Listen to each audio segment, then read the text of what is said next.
Hello students, ఎలా ఉన్నారు? Welcome to APZ academy lecture number 17. ఈరోజు లెక్చర్లో మనం electric dipole in uniform electric field అనే కాన్సెప్ట్ గురించి డిస్కస్ చేయబోతున్నాం. అంటే యూనిఫామ్ ఎలక్ట్రిక్ ఫీల్డ్లో మనం ఎలక్ట్రిక్ డైపోల్ని ప్లేస్ చేస్తే ఏమవుతుంది దాని గురించి ఈరోజు డిస్కస్ చేయబోతున్నాం. స్టార్ట్ చేద్దాం. చూడండి, for example this is uniform electric field. క్లియరా? ఇప్పుడు దీంట్లో ఒక ఎలక్ట్రిక్ డైపోల్ ఉందన్నమాట. ఫర్ ఎగ్జాంపుల్ ఇలా ఉంది, ఇలా ప్లేస్ చేశాను. ఇది నెగిటివ్ ఛార్జ్ -Q, ఇది పాజిటివ్ ఛార్జ్ +Q. ఓకేనా? ఏ డిస్టెన్స్ అయినా సరే అట్ ద సెంటర్ నుంచి మనం ఏం చేస్తాం, ఈ డిస్టెన్స్ ఏ, ఈ డిస్టెన్స్ ఏ, మొత్తానికి 2a డిస్టెన్స్ మనం. Dipole moment is given by P = Q × 2a. సరే, ఇవంతా మనకు తెలిసిన విషయాలు అన్నమాట. ఇప్పుడు ఒక డైపోల్ ఇలా ప్లేస్ చేసాము, ఎలక్ట్రిక్ ఫీల్డ్తో ఎంత యాంగిల్ చేస్తానంటే θ అని యాంగిల్ చేస్తాం. Electric field, uniform electric field వచ్చి ఈ డైరెక్షన్లో ఉంది, డైపోల్ అయితే ఇలా ఉందన్నమాట. క్లియరా? డైపోల్ మూమెంట్ ఒక డైరెక్షన్ ఇది, P = Q × 2a అన్నమాట. ఇప్పుడు చూడండి, ఎలక్ట్రిక్ ఫీల్డ్ ఈ డైరెక్షన్లో ఉంది, డైపోల్ చూస్తే ఈ డైరెక్షన్లో ఉంది. ఇప్పుడు దీనిపైన నెట్ ఫోర్సెస్ అనేవి ఎంత యాక్ట్ అవుతాయి దాని గురించి ఒకసారి డిస్కషన్. చూడండి, ఇది ఎలక్ట్రిక్ ఫీల్డ్. ఓకేనా? ఎలక్ట్రిక్ ఫీల్డ్ ఇక్కడ +Q చార్జ్ ఉందన్నమాట. ఓకేనా? ఇప్పుడు ఏమవుతుంది, దీనిపైన ఫోర్స్ అనేది యాక్ట్ అవ్వడం జరుగుతుంది. ఓకే, ఫోర్స్ అనేది యాక్ట్ అవుతుంది. ఫోర్స్ వాల్యూ ఎంత అంటే EQ. ఏదంటే పాజిటివ్ ఛార్జ్ కాబట్టి ఈ డైరెక్షన్లో ఫోర్స్ అనేది ఉంటుంది అన్నమాట. క్లియరా? సేమ్ అదేవిధంగా ఇది నెగిటివ్ ఛార్జ్, నెగిటివ్ ఛార్జ్కి ఆపోజిట్ డైరెక్షన్లో ఫోర్స్ ఉంటుంది కాబట్టి ఈ ఫోర్స్ మనకి ఎంత అంటే -EQ వస్తుంది. ఇప్పుడు టోటల్ ఎఫ్ నెట్ ఫోర్స్ మనకి ఏమవుతుందంటే EQ - EQ 0 అయిపోతుంది అన్నమాట. క్లియరా? అంటే ఇక్కడ ఎఫ్ నెట్ వాల్యూ మనకి ఎప్పుడు ఎంత వస్తుందంటే 0 వస్తుంది. ఇప్పుడు గుర్తుపెట్టుకోండి. ఓకేనా? ఒక డైపోల్ని మనము యూనిఫామ్ ఎలక్ట్రిక్ ఫీల్డ్లో ప్లేస్ చేసినప్పుడు ఎఫ్ నెట్ ఫోర్స్ మనకి ఏమవుతుందంటే 0 అవుతుంది. ఇలాంటి ఫోర్సెస్ని మనం ఏమంటాం తెలుసా? ఇలాంటి ఫోర్సెస్ని కపుల్ ఫోర్సెస్ అంటాం. ఇలాంటి ఫోర్సెస్ని మనం ఏమంటామంటే couple forces. Couple forces means 2 equal and opposite forces. ఓకేనా? రెండింటి యొక్క మ్యాగ్నెట్ ఈక్వల్ కానీ ఆపోజిట్ డైరెక్షన్ ఉన్నాయండి. దీన్నే మనం ఏమంటామంటే కపుల్ ఫోర్సెస్ అంటాం. Clear students? ఇప్పుడు ఎఫ్ నెట్ అయితే 0 ఉంది. ఓకేనా? మరి దీనిలో ఏమైనా టార్క్ ప్రొడ్యూస్ అవుతుందా దాని గురించి కూడా ఒకసారి డిస్కస్ చేద్దాం. చూడండి, ఇప్పుడు ఈ యాంగిల్లో ఉంది ఎలక్ట్రిక్ ఫీల్డ్తో ఈ డైపోల్ అని. ఓకేనా? ఇప్పుడు దీనిపైన టార్క్ అనేది యాక్ట్ అవుతుంది. అంటే చూడండి, డైపోల్ ఇలా ఉంది, ఇక్కడ పాజిటివ్ ఛార్జ్ ఉంది, ఇక్కడ నెగిటివ్ ఛార్జ్ ఉంది. ఓకేనా? పాజిటివ్ ఛార్జ్ పైన ఫోర్స్ అనేది ఇలా లాగుతుంది, ఇలా లాగుతాను. ఓకేనా? నెగిటివ్ ఛార్జ్ పైన ఫోర్స్ అనేది ఇలా లాగుతాను అన్నప్పుడు ఏమవుతుందంటే ఇది ఫోర్స్ ఇటుపక్క, ఈ ఫోర్స్ ఇటుపక్క, రెండు ఫోర్సెస్ యాక్ట్ అవ్వడం వల్ల, ఈ కపుల్ ఫోర్సెస్ వల్ల డైపోల్ అనేది ఇలా రావడం, అంటే ఎలక్ట్రిక్ ఫీల్డ్ డైరెక్షన్లో అలైన్ అవ్వడానికి ట్రై చేస్తుంది అన్నమాట. Clear students? అంటే మొత్తానికి దీనికి యాంగులర్ యాక్సలరేషన్ ఆల్ఫా రావడం జరుగుతుంది. దాని కారణంగా ఇది ఏమవుతుందంటే ఇలా రొటేట్ అవ్వడం జరుగుతుంది అన్నమాట. Clear students? చెప్పేది బాగా అర్థమవుతుంది అనుకుంటున్నా. Restoring torque acts on it with angular acceleration alpha. ఓకేనా? ఆల్ఫా యాక్సలరేషన్తో అదేమవుతుందంటే ఇలా ఎలక్ట్రిక్ ఫీల్డ్ డైరెక్షన్లో అలైన్ అవడానికి ట్రై చేస్తున్నాం అన్నమాట. Clear students? ఇప్పుడు నాకు ఆ టార్క్ అనేది కావాలి. ఎలా కనుక్కోవాలి? చూడండి, టార్క్ ఫార్ములా టౌ ఈక్వేషన్ మనకి ఏంటంటే force into perpendicular distance. Okay, ఇక్కడ మనకు ఫోర్స్ ఎంత అంటే ఈక్యూ. ఓకేనా, ఫోర్స్ ఏదో ఒక ఫోర్స్ తీసుకోవచ్చు. ఓకేనా, ఈక్యూ. ఇప్పుడు పర్పెండిక్యులర్ డిస్టెన్స్ చూసాం అనుకోండి, రెండు ఫోర్సెస్ ఉన్నాయి ఇక్కడ. ఈ రెండు ఫోర్సెస్ మధ్య పర్పెండిక్యులర్ డిస్టెన్స్ ఇదన్నమాట, పర్పెండిక్యులర్ డిస్టెన్స్. ఇప్పుడు ఇది 2a అయితే, ఈ యాంగిల్ టీటా అయితే, ఇది మనకేమవుతుందంటే 2a sin థీటా అవుతుంది. Clear students? కాబట్టి EQ into 2a sin theta వచ్చింది మనకి ఇక్కడ. క్లియరా? చెప్పింది బాగా అర్థం అనుకుంటున్నా. ఇప్పుడు చూడండి, tau equals to Q into 2a. Q into 2a మనకేమవుతుందంటే డైపోల్ మూమెంట్ వస్తుంది అన్నమాట. కాబట్టి క్యూ ఇంటూ 2aని పీలా రాసుకుంటాను, P sin theta. Therefore tau equals to vector form రాసాం, tau bar equals to P bar cross E bar. Clear students? అంటే దీని యొక్క టార్క్ అనేది P bar dipole moment and electric field యొక్క క్రాస్ ప్రోడక్ట్ అన్నమాట. క్లియరా? మీకు బాగా అర్థమైంది అనుకుంటున్నా. ఇప్పుడు నాకు దీని యొక్క డైరెక్షన్ తెలియాలి మనకు. ఓకే, ఈ టార్క్ యొక్క డైరెక్షన్ మనకు తెలియాలి. ఓకేనా, ఎలా చేయాలి చూడండి. పి బార్ అంటే ఈ డైరెక్షన్లో ఉంది, P bar cross E bar నాకు ఎలా వస్తుంది అంటే ఇన్వర్స్ వస్తుంది అన్నమాట. Clear students? అంటే ఈజీగా మనము క్రాస్ ప్రోడక్ట్ యొక్క రూల్స్ యూజ్ చేసుకుని మన డైరెక్షన్ కూడా కనుక్కోవచ్చు. ఓకేనా, ఇప్పుడు దీనికి ఏదైనా యాక్సిస్ ఉందా సార్ అంటే చూడండి, ఎప్పుడైనా సరే ఈ కపుల్ ఫోర్సెస్ వల్ల టార్క్ కనుక ప్రొడ్యూస్ అయితే, ఓకే, దానికంటే ఒక పర్టికులర్ యాక్సిస్ అనేది ఉండదు అన్నమాట. ఆ విషయం బాగా గుర్తుపెట్టుకోండి.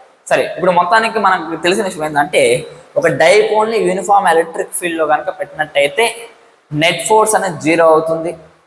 ఓకేనా, అది ఎలక్ట్రిక్ ఫీల్డ్ డైరెక్షన్లో కాకుండా వేరే డైరెక్షన్ దానికి డైపోల్ మూమెంట్ అనేది ఉంటే అక్కడ టార్క్ అనేది యాక్ట్ అవుతుంది. ఆ టార్క్ మళ్ళీ ఏం చేస్తామంటే ఎలక్ట్రిక్ ఫీల్డ్ డైరెక్షన్లో అలైన్ చేయడానికి రీస్టోరింగ్ టార్క్ని అప్లై చేస్తుంది. ఓకేనా, రీస్టోరింగ్ టార్క్ మనకేమొస్తుందంటే P bar cross E bar అంటే పి sin థీటా వచ్చింది అనేసి ఇంతవరకు తెలుసుకున్నాం. Clear students? ఇప్పుడు దీనికి సంబంధించి ఈక్విలిబ్రియం పొజిషన్స్ డిస్కస్ చేద్దాం. చూడండి, ఈక్విలిబ్రియం పొజిషన్స్. ఈక్విలిబ్రియం పొజిషన్స్ అంటే ఏంటి? ఎప్పుడైనా సరే ఫిజిక్స్లో మీరు ఈక్విలిబ్రియం అని పదం విన్నారనుకోండి, ఈక్విలిబ్రియం అంటే ఏంటంటే ఎఫ్ నెట్ అయినా 0 అయి ఉండాలి, కాబట్టి టార్క్ యాక్టింగ్ ఆన్ ఇట్ అయినా సరే 0 అయి ఉండాలి. ఓకేనా, ఎఫ్ నెట్ 0 అయితే ఇది మనకి ఏమవుతుందంటే ట్రాన్స్లేషనల్ ఈక్విలిబ్రియం అవుతుంది.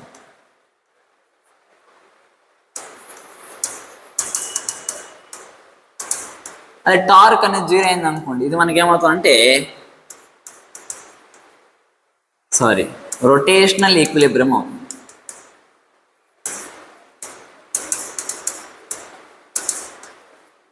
చూద్దాం ఒకసారి మనం. ఫర్ ఎగ్జాంపుల్ ఎఫ్ నెట్ అనేది మనం ముందు నుంచే డిస్కస్ చేసాము. ఎఫ్ నెట్ అనేది ఒక dipole uniform electric field place చేసాము. ఎఫ్ నెట్ అనేది 0, therefore it is under translational equilibrium. ఓకేనా, ఇప్పుడు రొటేషనల్ ఈక్విలిబ్రియం ఎప్పుడు అవుతుందో ఒకసారి డిస్కషన్ చూడండి. మామూలుగా టార్క్ ఫార్ములా మనకి ఎంత వచ్చిందంటే P bar cross E bar which is P sin theta. Okay, ఇప్పుడు ఇది మనకి 0 అవ్వాలి. టార్క్ 0 అవ్వాలి అంటే పి sin థీటా అనేది 0 అవ్వాలి. పి అనేది కాన్స్టెంట్, ఈ అనేది కాన్స్టెంట్. ఇప్పుడు నాకు ఇది 0 అవ్వాలంటే sin థీటా అనేది 0 అవ్వాలి. sin థీటా నాకు ఎప్పుడు 0 అవుతుందంటే when theta equals to 0 degrees or 180 degrees. Clear students? First మనము థీటా ఈక్వల్స్ టు 0 degrees గురించి డిస్కస్ చేద్దాం. దీనికి సంబంధించి అన్ని కేసెస్ కూడా డిస్కస్ చేద్దాం. ఓకేనా, చూడండి. ఫర్ ఎగ్జాంపుల్ ఎలక్ట్రిక్ ఫీల్డ్ అనేది ఇలా ఉంది, యూనిఫామ్ ఎలక్ట్రిక్ ఫీల్డ్. ఓకే, ఇప్పుడు దీంట్లో కనుక మనము వేరే కలర్తో ఇండికేట్ చేద్దాం, బాగా తెలుస్తాం. ఓకే,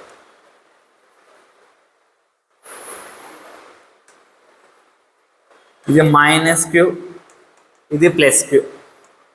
ఓకే, డిస్టెన్స్ అనేది ఇది ఏ, ఇది ఏ, ఇది డైపోల్ అన్నమాట. Clear students? ఇప్పుడు చూడండి, ఎలక్ట్రిక్ ఫీల్డ్ ఈ dipole moment P equals to Q into 2A.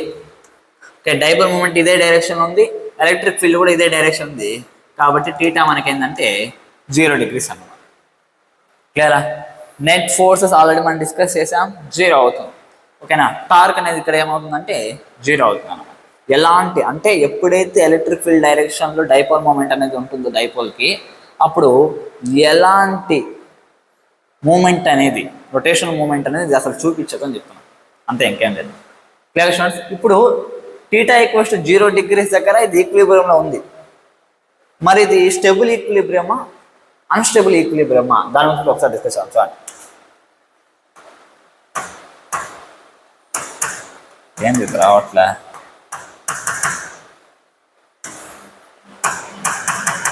Okay students, చిన్న టెక్నికల్ ఇష్యూ అన్నమాట. సరే చూడండి, ఇప్పుడు ఇది ఈక్విలిబ్రియం పొజిషన్ అన్నాం. ఇప్పుడు ఇది స్టెబుల్ ఈక్విలిబ్రియమా, అన్స్టెబుల్ ఈక్విలిబ్రియమా, దాని గురించి ఒకసారి డిస్కస్ చేద్దాం. చూడండి, ఎలక్ట్రిక్ ఫీల్డ్ అనేది ఈ డైరెక్షన్లో ఉంది. ఫర్ ఎగ్జాంపుల్ ఇక్కడ -Q, ఇక్కడ +Qని ప్లేస్ చేసాం. క్లియరా? ముందు ఈ డైరెక్షన్ ఉంది, ఈ డైరెక్షన్ నుంచి మనం ఏం చేసామంటే జస్ట్ ఇలా కొద్దిగా డిస్ప్లేస్ చేసాం. ఎంత యాంగిల్ అంటే టీటా యాంగిల్తో డిస్ప్లేస్ చేసాం. ఆల్రెడీ మనం డిస్కస్ చేసాము, ఎప్పుడైతే మనము సమ్ యాంగిల్తో ఎలక్ట్రిక్ ఫీల్డ్తో సమ్ యాంగిల్లో మనం డైపోల్ని ప్లేస్ చేస్తామో రిస్టోరింగ్ ఫోర్సెస్, రిస్టోరింగ్ టార్క్ అనేది యాక్ట్ అయ్యి దీని ఏం చేస్తుందంటే మళ్ళీ ఈ పొజిషన్లో తీసుకుని రావడానికి ట్రై చేస్తాం. స్టూడెంట్స్, అలా మనం డిస్కస్ చేసాము, టార్క్ అనేది ఇలా యాక్ట్ అవుతుంది. ఓకేనా? యాంగులర్ యాక్సలరేషన్ ఎంత అంటే ఆల్ఫా అన్నమాట. ఓకేనా? టార్క్ అనేది మళ్ళీ దీన్ని ఏం చేస్తుంది, మళ్ళీ ఈ డైరెక్షన్లో అలైన్ చేయడానికి ట్రై చేస్తుంది అనమాట, with an angular acceleration alpha. Clear students? ఎప్పుడైతే ఈ డైరెక్షన్లో తీసుకొని రావాలనుకుంటుందో ఇది ఇలా వస్తుంది అన్నమాట. ఇలా మూవ్ అయినప్పుడు కరెక్ట్ మీన్ పొజిషన్, ఇది మీన్ పొజిషన్ అవుతుంది. అక్కడ ఎలా ఉంటుందంటే యాంగులర్ యాక్సలరేషన్ 0 అయిపోతుంది. ఓకేనా? యాంగులర్ వెలాసిటీ ఏమైపోతుందంటే మ్యాక్సిమం అవుతుంది. Clear students? చెప్పే అర్థమవుతుంది కదా? అంటే మనం ఎప్పుడైతే కొద్దిగా ఇలా ఉండేదాన్ని ఇలా డిస్ప్లేస్ చేస్తాం, రిస్టోరెంట్ టార్క్ అది యాక్ట్ అయ్యి మళ్ళీ దాన్ని ఇలా తీసుకొని వస్తుంది, మొత్తానికి అది అర్థం చేసుకోండి, ఇలా తీసుకొని వస్తుంది. కాబట్టి ఈ ఈక్విలిబ్రియంని మనం ఏమంటాం అంటే టీటా 0 degrees దగ్గర నుంచి వేరే యాంగిల్కి ప్లేస్ చేసినప్పుడు మళ్ళీ దాన్ని పొజిషన్ తీసుకుని రావడానికి ట్రై చేస్తాం. కాబట్టి ఇలాంటి దాన్ని మనం ఏమంటామంటే టీటా ఈక్వల్స్ టు 0 degrees ఉంటే అది మనకి ఏమవుతుందంటే స్టేబుల్ ఈక్విలిబ్రియం అవుతుంది.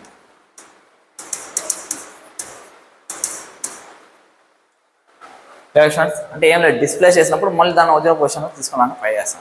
అది యాక్చువల్గా ఇప్పుడు ఒరిజినల్ పొజిషన్కి వస్తుందా రాదా, మళ్ళీ అక్కడ కూడా డిఫరెంట్ టైప్ ఆఫ్ మోషన్ ఏమైనా జరుగుతుందో దాని కూడా ఒకసారి డిస్కస్ చేస్తాం. ఇప్పుడు ఇలా ఉంది, టార్క్ అనేది యాక్ట్ అయింది, టార్క్ యాక్ట్ అయ్యి మళ్ళీ ఈ డైరెక్షన్కి వచ్చేసరికి, ఈ డైరెక్షన్లో అలైన్ అయ్యేసరికి యాంగులర్ యాక్సలరేషన్ 0 అయిపోతుంది, యాంగులర్ వెలాసిటీ మ్యాక్సిమం అవుతుంది. ఓకే, యాంగులర్ వెలాసిటీ మ్యాక్సిమం అయినప్పుడు ఏమైపోతుంది, అక్కడ రెస్ట్లో ఉంటుందా, యాంగులర్ వెలాసిటీ ఉంది కాబట్టి అది మళ్ళీ ఇలా వస్తుంది అన్నమాట. Clear students? మళ్ళీ ఏమవుతుంది, ఇలా నుంచి ఇలా వస్తుంది అన్నమాట. ఎంత యాంగిల్ చేస్తుందంటే టీటా యాంగిల్ చేస్తూ వస్తుంది అన్నమాట. Clear students? మీకు బాగా చెప్పింది అర్థమవుతుంది అనుకుంటున్నా. టీటా యాంగిల్ చేస్తూ మళ్ళీ ఇలా వస్తుంది. మళ్ళీ ఇక్కడ ఏమవుతుందంటే ఒమేగా 0 అయిపోతుంది. ఓకేనా? యాంగులర్ యాక్సలరేషన్ ఆల్ఫా అనేది యాక్ట్ అవుతుంది. Clear students? తగ్గుతూ వస్తుంది యాంగులర్ వెలాసిటీ.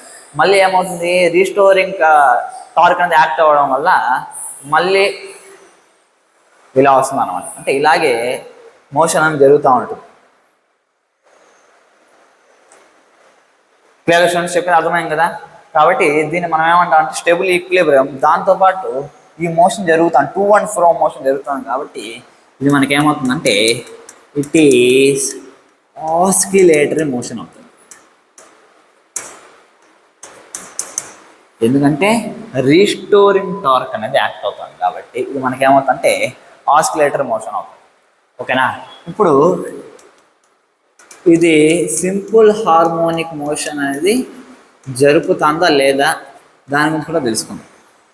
ఓకే, చూడండి, ఎప్పుడైతే దీన్ని ఈ పొజిషన్ నుంచి కొద్దిగా ఇలా డిస్ప్లేస్ చేసామో టార్క్ అనేది యాక్ట్ అవుతుంది.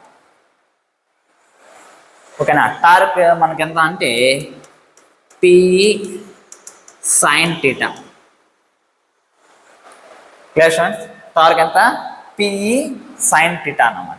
ఇప్పుడు సింపుల్ హార్మోనిక్ మోషన్ మనం ఎప్పుడైనా సరే డిస్ప్లేస్మెంట్ చాలా తక్కువ డిస్ప్లేస్ చేస్తాం. ఓకేనా, ఇక్కడ కూడా యాంగులర్ డిస్ప్లేస్మెంట్ చాలా తక్కువ యాంగులర్ డిస్ప్లేస్మెంట్ చేస్తాం, మరియు ఎక్కువ యాంగిల్లో మనం డిస్ప్లేస్ చేయడం చాలా తక్కువగా. ఓకేనా, when theta is very small, చాలా తక్కువ అయితే ఏమవుతుంది, సైన్ టీటా అనేది టీటా అవుతుంది. Clear students? అప్పుడు ఏమవుతుంది చూడండి, tau equals to P E theta అవుతుంది. అంటే torque directly proportional to theta. మనం ఇలా డిస్ప్లేస్ చేస్తే టార్క్ ఈ డైరెక్షన్లో అంటే ఆపోజిట్ డైరెక్షన్లో యాక్ట్ అవుతుంది. Clear? Therefore it is in SHM. Clear students? అంటే మనం లైట్గా డిస్ప్లేస్ చేస్తే అది సింపుల్ హార్మోనిక్ మోషన్ ప్రొడ్యూస్ చేస్తుంది. అదే మనం ఎక్కువ యాంగిల్లో డిస్ప్లేస్ చేస్తే అది ఆస్కిలేటరీ మోషన్ అనేది చూపిస్తుంది అన్నమాట. Clear students? ఇప్పుడు సింపుల్ హార్మోనిక్ మోషన్ మనం డిస్కస్ చేసాము. సింపుల్ హార్మోనిక్ మోషన్ అయితే ఇప్పుడు దాని యొక్క టైం పీరియడ్ చెప్పాలి కదా సార్, అది డిస్కస్ చేద్దాం. చూడండి, టైం పీరియడ్. ఇప్పుడు టార్క్ అంటే కేవలం ఇది ఒక్క ఫార్ములానే ఉందా? మనకు ఆల్రెడీ తెలుసు, టార్క్ అంటే I into alpha. Okay, moment of inertia into angular acceleration. అదే రాసుకుంటాం. Tau equals to P E theta. Okay, I alpha equals to P E theta. ఇప్పుడు angular acceleration alpha equals to P E by I into theta. Okay, ఇక్కడ చూడండి, omega square మనకి ఏమవుతుందంటే PE by I అవుతుంది. తెలుసు కదా మీకు, సింపుల్ హార్మోనిక్ మోషన్లో యాక్సలరేషన్ అంటే ఒమేగా స్క్వయర్ ఇంటూ డిస్ప్లేస్మెంట్, ఇక్కడ యాంగులర్ డిస్ప్లేస్మెంట్ కాబట్టి టీటా. ఓకే, ఒమేగా మనకి ఏమవుతుందంటే root of P by I.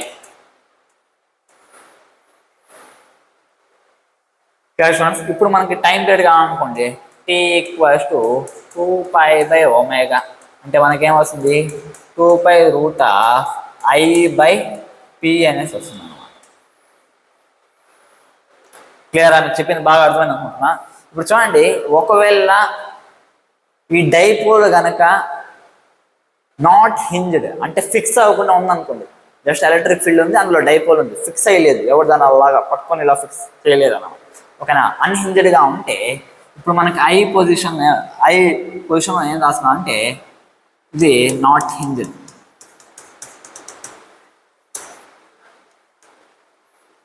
Moment of inertia about it centre of mass వస్తుంది అంతే. అదే ఒకవేళ హింజ్డ్ అయింది అనుకోండి, ఇదే టీ మనకి ఏమవుతుందంటే 2π root of I about hinged position తీసుకోవాలి మనం బై పిఈ. ఇప్పుడు హింజ్డ్ అయినాం అంటే ఫిక్స్ చేసేస్తే ఇప్పుడు డైపోల్ ముందరికి మూవ్ అవ్వకుండా ఇలాగ ఒక పర్టికులర్ పొజిషన్ ఫిక్స్ చేసాం అనుకోండి, ఇలా ఆస్కిలేషన్స్ లేకపోతే ఇలా సింపుల్ హార్మోనిక్ మోషన్స్ అని జరుగుతుంది. ఒక సింపుల్ హార్మోనిక్ మోషన్ జరిగినప్పుడు దానికి time period 2π root of I hinged by P E అనమాట. Clear students? ఇది ఒక డైపోల్ అనేది ఎలక్ట్రిక్ ఫీల్డ్లో ప్లేస్ చేస్తే, ఓకేనా, అది ఎలాంటి టైప్ ఆఫ్ మోషన్ అని జరుగుతుంది, ఒక సింపుల్ హార్మోనిక్ మోషన్ జరిగితే దాని యొక్క టైం పీరియడ్ అనేది ఎలా ఉంటుంది అవంతా కూడా డిస్కస్ చేశాను. Clear student? ఎప్పుడో గుర్తుపెట్టుకోండి, టార్క్ అంటే కేవలం P bar cross C bar లేకపోతే పీ సైన్ థీటా మాత్రమే కాదు. ఓకేనా, ఒకవేళ మనకి ఐ వాల్యూస్ ఆల్ఫా వాల్యూస్ ఇచ్చినా సరే torque equals to I alpha వస్తుంది, గుర్తుపెట్టుకోండి. ఓకేనా, ఒకవేళ అన్హింజ్డ్ హింజ్ చేయకుండా ఫ్రీగా ఉంటే I centre of mass into alpha. ఓకేనా, ఒకవేళ హింజ్ చేసి ఉంటే అప్పుడు మనకి ఏమన్నారంటే I at hinged position into alpha వస్తుంది. ఇది కూడా గుర్తుపెట్టుకోండి.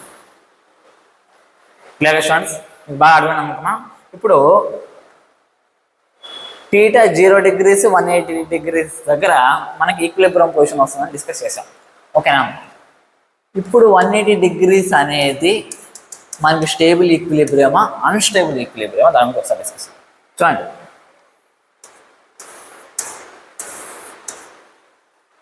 దిస్ ఈజ్ ఎలక్ట్రిక్ ఫీల్డ్, ఇలా డైపోల్ ఉంది, సారీ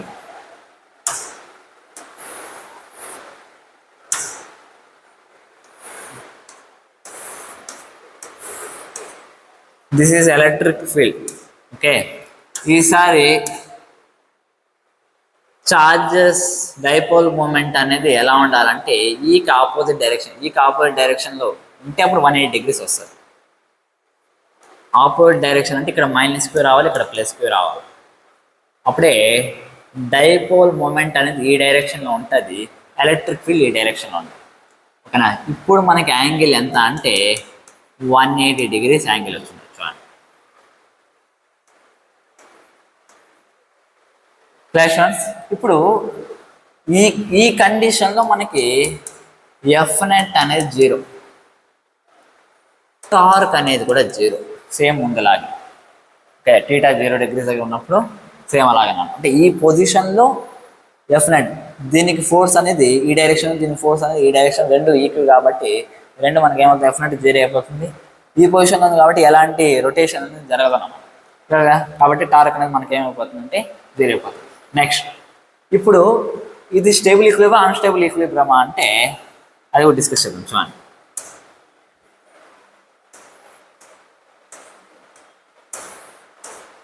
ఈసారి సేమ్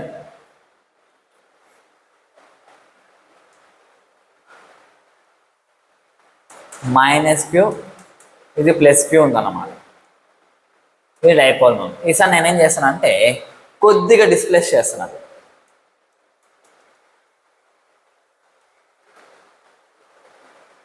ఇక్కడ +q, ఇది -q వచ్చేటట్టు కొద్దిగా డిస్ప్లేస్ చేస్తాం. ఇప్పుడు ఏమవుతుంది చూడండి, ఎప్పుడైతే ఇలా డిస్ప్లేస్ చేస్తామో, ఓకే, ఇప్పుడు +q ఉంది, +qకి ఫోర్స్ అనేది ఈ డైరెక్షన్లో ఈక్యూ యాక్ట్ అవుతుంది. క్లియరా?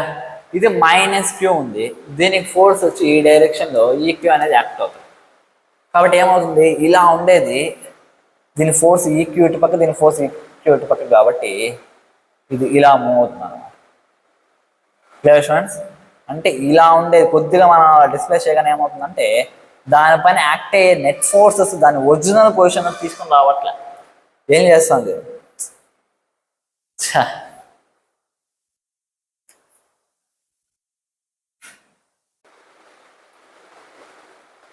ఓకే స్టూడెంట్స్, చూడండి, పవర్ పోవడం వల్ల ప్రాబ్లం వస్తుంది. చూడండి, ఎప్పుడైతే దీన్ని కొద్దిగా ఇలా డిస్ప్లేస్ చేస్తామో, ఓకేనా, ఏమవుతుందంటే పాజిటివ్ చార్జ్ పైన ఫోర్స్ ఇలా యాక్ట్ అవుతుంది, నెగిటివ్ చార్జ్ పైన ఫోర్స్ ఇలా యాక్ట్ అవుతుంది. దాని కారణంగా ఏమవుతుందంటే ఇది ఇలా అలైన్ అవుతుంది. ఎలక్ట్రిక్ ఫీల్డ్ డైరెక్షన్లోనే డైపోల్ మూమెంట్ కూడా వచ్చేటట్టుగా అలైన్ అవుతుంది. స్టూడెంట్స్, కాబట్టి ఇక్కడ ఎఫ్ నెట్ ఫోర్సెస్ మళ్ళీ దాని ఒరిజినల్ పొజిషన్లో, లేకపోతే రెస్టోరెంట్ టార్క్ మళ్ళీ దాన్ని ఒరిజినల్ పొజిషన్లో పెడుతుందంటే ఒరిజినల్ పొజిషన్లో పెట్టడం లేదు. ఓకేనా? దాన్ని ఉన్న పొజిషన్ నుంచి వేరే పొజిషన్ చేంజ్ చేస్తాను. కాబట్టి therefore this is an example for unstable equilibrium.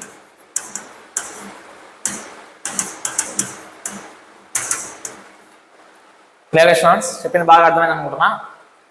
మొత్తానికి ఇప్పటి క్లాస్లో మనము డైపోల్ పైన టార్క్ అనేది ఎలా యాక్ట్ అవుతుంది, ఓకేనా, ఏ యాంగిల్ దగ్గర ఉన్నప్పుడు లేకపోతే ఏ పొజిషన్ దగ్గర ఉన్నప్పుడు మనకు స్టేబుల్ ఈక్విలిబ్రియం లాగా ఉంటుంది, అన్స్టేబుల్ ఈక్విలిబ్రియం లాగా అనేది ఉంటుంది, అందులో కూడా డిస్కస్ చేసాం కదా. ఇప్పుడు ఇదే డైపోల్ అనేది ఎలక్ట్రిక్ ఫీల్డ్లో దాని యొక్క పొటెన్షియల్ అనేది ఎంత ఉంటుంది అందులో కూడా ఒకసారి డిస్కస్ చేద్దాం. ఫస్ట్ ఇది రాసుకోండి.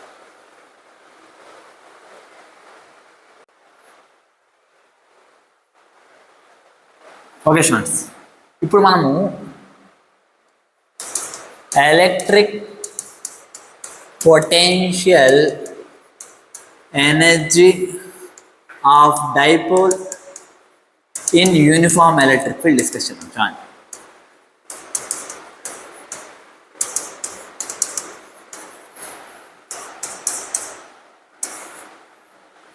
for example this is the uniform electric field. Okay, ఇప్పుడు దీంట్లో డైపోల్ని ఇలా ప్లేస్ చేసాం. ఇది -q, ఇది +q. ఎంత యాంగిల్ చేసా అంటే టీటా యాంగిల్. ఓకే, ఈ డిస్టెన్స్ రెండు మధ్య డిస్టెన్స్ ఎంత అంటే ఏ అన్నమాట. ఓకే, ఇప్పుడు దీని యొక్క పొటెన్షియల్ ఎనర్జీ ఎంతో కనుక్కోవాలి. చూడండి, పొటెన్షియల్ ఎనర్జీ అంటే మనకు ఒకవేళ పొటెన్షియల్ తెలుసు అనుకోండి, చార్జ్ ఇంటూ పొటెన్షియల్ చేసి మనకి పొటెన్షియల్ ఎనర్జీ వేస్తాం. ఇప్పుడు చూడండి ఏం చేద్దాం. ఇప్పుడు చూడండి, ఫర్ ఎగ్జాంపుల్ ఈ పాయింట్ని ఏ అనుకుందాం, ఇక్కడ ఉండే ఎలక్ట్రిక్ పొటెన్షియల్ V1 అనుకుందాం. ఈ పాయింట్ని B అనుకుందాం, ఇక్కడ ఉండే ఎలక్ట్రిక్ పొటెన్షియల్ ఎంత అంటే V2 అనుకుందాం. ఓకే, ఇప్పుడు చూడండి, నెగిటివ్ ఛార్జ్ వల్ల మనకి పొటెన్షియల్ ఎనర్జీ ఎంత అంటే -qV1, పాజిటివ్ ఛార్జ్ వల్ల +qV2. ఓకే, యూనిట్ ఇప్పుడు మనకి ఏమవుతుందంటే q ఇంటూ V2 - V1 వస్తుంది. ఇది మనకేంటి పొటెన్షియల్ డిఫరెన్స్. ఆల్రెడీ మనము 3 lectures before potential difference in uniform electric field మనం డిస్కస్ చేసాం. ఎంత అంటే -E bar dot AB bar అని. గుర్తుందో గుర్తులేదో మీకు ఒకసారి రిపీట్ చేస్తాం. Okay, -E bar dot AB bar అన్నమాట. Q ఇంటూ ఇప్పుడు -E, ఇప్పుడు AB అంటే ఇది, ఈ AB cos θ అవుతుంది. Clear students? ఇప్పుడు చూడండి ఏమవుతుంది, నెట్ పొటెన్షియల్ ఎనర్జీ మనకి ఏమవుతుందంటే AB cos θ అంటున్నాం. AB cos θ అంటే ఇది ఇలాగే రాసుకుంటున్నాం, -EQAB అంటే 2A cos θ. ఇప్పుడు చూడండి, Q ఇంటూ 2A అంటే మనకి డైపోల్ మూమెంట్ అన్నమాట. దేర్ఫోర్ యూనిట్ని ఎలా రాసుకోవచ్చు అంటే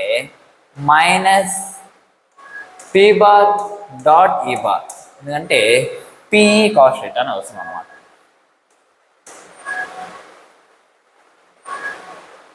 క్లియర్ స్టూడెంట్స్? చెప్పింది బాగా అర్థమైంది అనుకుంటున్నా. ఇది electric potential energy of dipole in uniform electric field. Okay, ఇప్పుడు ఈ పొటెన్షియల్ అనేది ఎక్కడ మ్యాక్సిమం ఉంటుంది, ఎక్కడ మినిమం ఉంటుంది, దాని గురించి ఒకసారి డిస్కషన్. చూడండి, యూనిట్ అంటేనే మనకి -PE cos θ వచ్చింది. క్లియరా? ఇప్పుడు మినిమం కండిషన్ ఫస్ట్ మాట్లాడు, ఎక్కడ మినిమం అయ్యే ఛాన్స్ ఉంది. ఇప్పుడు దీని యొక్క లీస్ట్ వాల్యూ మనకి ఎంత అంటే యూ మినిమం వచ్చి మనకి -PE వస్తుంది. ఓకే, -PE cos θ -Pలా మారాలంటే దాని అర్థం ఏందిరా అంటే cos θ మనకి ఏమవ్వాలంటే 1 అవ్వాలి. దేర్ఫోర్ θ ఈక్వల్స్ మనకి ఎంత ఉండాలంటే 0 degrees అయింది. అంటే దాని అర్థం ఏంటి, ఎలక్ట్రిక్ ఫీల్డ్ ఇలా ఉంది. ఓకే, దాంట్లో ఉండే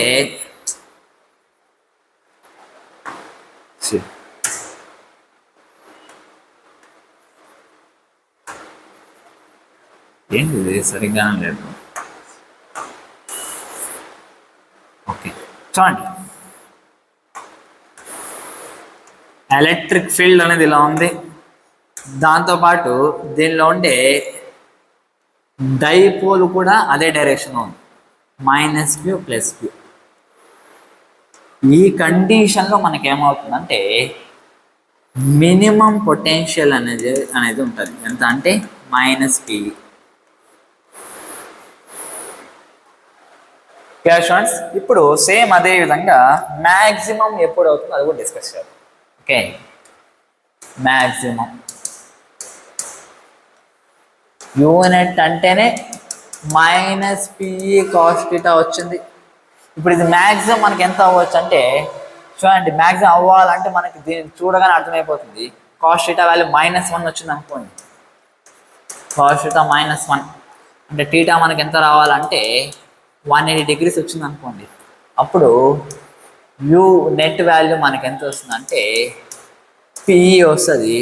దిస్ ఈజ్ యూ మ్యాక్సిమం. అంటే మనకి మ్యాక్సిమం వాల్యూ ఎంత వస్తుందంటే PE వస్తుంది అన్నమాట. అంటే ఎలక్ట్రిక్ ఫీల్డ్ ఇలా ఉంది. ఓకే, దీంట్లో మనకి డైపోల్ అనేది ఆపోజిట్ డైరెక్షన్ ఉండాలి. ఇక్కడ -Q, ఇక్కడ +Q. ఇక్కడ మ్యాక్సిమం పొటెన్షియల్ అనేది ఉంటుంది అన్నమాట ఈ సిస్టమ్. Clear students? ఇంకొక ముఖ్యమైన విషయం చెప్పడం మర్చిపోయినాను.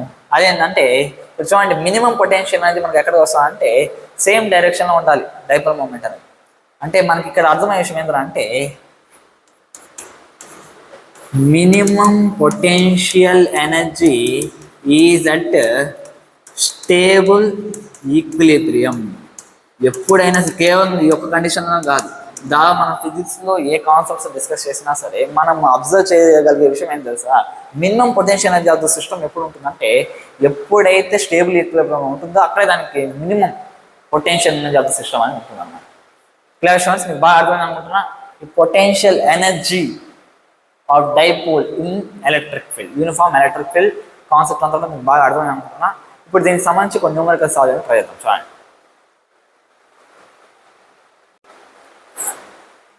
ఓకే స్టూడెంట్స్, ఇప్పుడు దీనికి సంబంధించి పొటెన్షియల్ ఎనర్జీ ఆఫ్ డైపోల్ సంబంధించి కొన్ని క్వశ్చన్స్ చేద్దాం. చూడండి, క్వశ్చన్ నెంబర్ 1 ఏంటంటే this is electric field. Okay, ఇప్పుడు ఒక డైపోల్ ఉందన్నమాట. క్లియరా? ఎంత యాంగిల్ చేస్తానంటే 60 degrees యాంగిల్ చేస్తాను. క్వశ్చన్ ఏంటంటే దీని ఒక డైపోల్ మూమెంట్ పి, ఈ యొక్క ఎలక్ట్రిక్ ఫీల్డ్ వచ్చి ఈ అన్నమాట. క్వశ్చన్ ఏంటంటే find maximum kinetic energy and maximum angular velocity of the dipole. ఇది కనుక్కోవాలి. ఎలా చేయొచ్చు చూడండి, బయట నుంచి ఏమైనా ఎక్స్టర్నల్ ఫోర్స్ అనేది అప్లై చేస్తున్నామా? చేయట్లేదు. ఇలా పెట్టాం. క్లియరా? పెట్టినప్పుడు ఎలక్ట్రిక్ ఫీల్డ్ కారణంగా ఏమవుతుందంటే కోర్స్ దీనిపైన టార్క్ అనేది యాక్ట్ అవుతుంది. టార్క్ యాక్ట్ అవడం వల్ల ఇది ఇలా లైన్ అవుతుంది, మళ్ళీ ఇలా వస్తుంది, యాంగులర్ తగ్గుతా ఇలా వస్తుంది, మళ్ళీ ఆపోజిట్ డైరెక్షన్లో పెరుగుతుంది యాంగులర్ వెలాసిటీ. అంటే మనం ఇందాక డిస్కస్ చేసాం, ఎక్కడ యాంగులర్ వెలాసిటీ మ్యాక్సిమం ఉంటుందంటే ఈ పొజిషన్. ఎప్పుడైతే ఈ పొజిషన్కి వస్తుందో, ఎప్పుడైతే అదైతే ఈ పొజిషన్ దగ్గరకు వస్తుందో ఇక్కడ మనకి ఒమేగా మ్యాక్స్ అనేది ఉంటుంది. సేమ్ అదేవిధంగా కైనెటిక్ ఎనర్జీ చూడండి, యాంగులర్ వెలాసిటీ మ్యాక్సిమం అంటే కోర్స్ కైనెటిక్ ఎనర్జీ కూడా మ్యాక్సిమం అవుతుంది. Clear students? కాబట్టి ఇప్పుడు దీన్ని బేస్ చేసుకొని తిన్నాం. ఓకేనా? ఎలాగో ఎక్స్టర్నల్ ఫోర్స్ ఏం అప్లై చేయట్లేదు కాబట్టి total mechanical energy conservation use చేద్దాం. Okay, initial kinetic energy plus initial potential energy equals to final kinetic energy plus final potential energy. Okay, ఇనీషియల్గా 0 kinetic energy, initial potential energy మనకి ఎంత అంటే -P cos 60 degrees. Clear students? Final kinetic energy ఈ పొజిషన్కి వచ్చినప్పుడు అదే మనం final అనుకుందాం. ఓకేనా? అప్పుడు final kinetic energy plus final potential energy. ఇప్పుడు చూడండి, ఎప్పుడైతే ఇక్కడ అలైన్ అవుతుందో పొటెన్షియల్ ఎనర్జీ ఎంత అంటే ఆల్రెడీ మనం డిస్కస్ చేసాం. ఎంత ఉంటుందంటే చాలా లీస్ట్ పొటెన్షియల్ అనేది ఉంటుంది. ఏంటంటే -P అన్నమాట. Clear students? ఇది మనకేమవుతుంది -P cos 60 అంటే 1/2 -P/2 equals to final kinetic energy -P. ఓకేనా? ఫైనల్ కైనెటిక్ ఎనర్జీ మనకి ఎంత వస్తుందంటే -P/2 plus P equals to final kinetic energy. This the maximum kinetic energy. P - P/2 ఎంత మనకి ఎంత వస్తుందంటే P/2 అనేది వస్తుంది అన్నమాట. This the maximum kinetic energy. Next maximum angular velocity కూడా కనుక్కోవాలి. చూడండి, కైనెటిక్ ఎనర్జీ ఫార్ములానే ఏంద్రా అంటే 12I ω². Clear students? ఇప్పుడు దీన్ని ఏం చేస్తాను అంటే P/2 ఈక్వల్స్ టు 1/2I ω². ఇది క్యాన్సిల్ అయిపోయింది. ω² equals to P/I. Omega equals to √P/I అవుతుంది. ఒకవేళ మనకి ఇచ్చే క్వశ్చన్ I వాల్యూ ఇచ్చిన P వాల్యూ ఈ వాల్యూస్ ఇస్తే డైరెక్ట్గా మనం సబ్స్టిట్యూట్ చేసి వేసేయచ్చు అన్నమాట. Clear students? మీకు బాగా అర్థమైంది అనుకుంటున్నా. ఈ రకంగా మనం సాల్వ్ చేయాల్సి వస్తుంది. సేమ్ ఇదే తరహాలో ఇంకో క్వశ్చన్ చేద్దాం. ఓకే, నెక్స్ట్ క్వశ్చన్ మనకేంటంటే ఎలక్ట్రిక్ ఫీల్డ్ ఇలా ఉందన్నమాట. ఇది డైపోల్ 60 degrees యాంగిల్ చేస్తాను. ఓకేనా, ఇనీషియల్గా ఇలా ఉంది. దీనిపైన వర్క్ చేసి మనం ఏం చేసామరా అంటే ఇంకొక 60 degrees జరిపినామన్నమాట. 60 degrees ఎక్స్ట్రాగా రొటేట్ చేసాం. పి ఇది ఫైనల్ పొజిషన్. ఓకేనా, ఇప్పుడు నా క్వశ్చన్ ఏంటంటే find work done by electric field ఎంతో కనుక్కోవాలి. ఓకే, ఫర్ ఎగ్జాంపుల్ దీన్ని స్లోగా మూవ్ చేసాము అనుకోండి, such that its kinetic energy, change kinetic energy is 0. Then work done external equals to negative of work done by electric field. ఇది కనుక్కోండి నాకు చాలా బెటర్, ఎందుకంటే నేను ముందు నుంచి ఇదే యూస్ చేస్తున్నాను కాబట్టి అదే మెథడ్లో చెప్తాను. Work done by external work done equals to final potential energy minus initial potential energy. ఇలాంటి ఫైనల్ పొటెన్షియల్ ఎనర్జీ అంటే మైనస్ పి కాస్ థీటా. ఫైనల్గా ఎంత యాంగిల్ చేస్తుంది 120 degrees. Students, minus initial potential minus P cos 60 degrees. Okay, ఇది మనకి ఏమవుతుంది, cos 120 degrees అంటే 90 + 30. Cos 90 + 30 అంటే మైనస్ సైన్ 30 అన్నమాట. ఓకే, మైనస్ సైన్ 30 అంటే -1/2 అంటే ఇది PE/2 వస్తుంది. క్లియర్ కదా, minus into minus plus PE cos 60 అంటే /2 PE/2. మొత్తానికి work done by external agent equals to PE వస్తుంది. Therefore work done by electric field మనకి ఎంత వస్తుంది అంటే -PE వస్తుంది. క్లియర్ స్టూడెంట్స్, బాగా అర్థమైంది అనుకుంటున్నా. నెక్స్ట్ లాస్ట్ ఫైనల్ క్వశ్చన్ ఏదరా అంటే draw the graph of potential energy of dipole in uniform electric field. దీని ఒక గ్రాఫ్ కూడా డిస్కస్ చేద్దాం. చూడండి క్వశ్చన్ లాగా,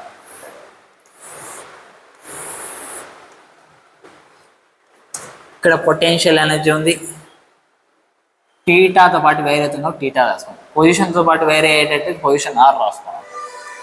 క్లియరా? ఇప్పుడు యూనెట్ మనకి ఎంత అంటే -PE కాస్ టీటా అంటే నెగిటివ్ కాస్ అనేది గ్రాఫ్ వస్తుంది. ఓకే, దాని యొక్క యాంప్లిట్యూడ్ ఎంత ఉండాలంటే PE అయితే అయి ఉండాలి. ఓకే, కాబట్టి ఇలా వస్తుంది అన్నమాట.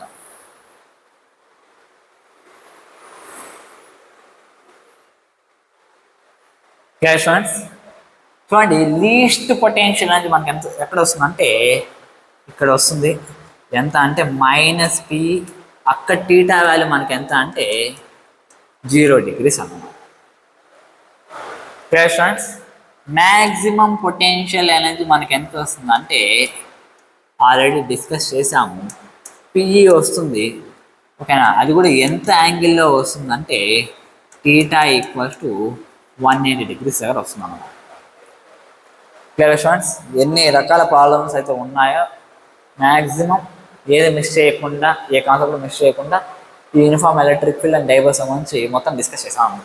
ఇంకా నెక్స్ట్ క్లాస్లో ఇదే ఎలక్ట్రిక్ డైపోల్ అనేది ఒకవేళ నాన్ యూనిఫామ్ ఎలక్ట్రిక్ ఫీల్డ్లో ప్లేస్ చేస్తే దాని యొక్క బిహేవియర్ అనేది ఎలా ఉంటుంది, దాని యొక్క పొటెన్షియల్ అనేది ఎలా ఉంటుంది, అది కూడా ఇంకా మనం నెక్స్ట్ క్లాస్లో డిస్కస్ చేద్దాం. ఓకేనా students, take care, bye bye.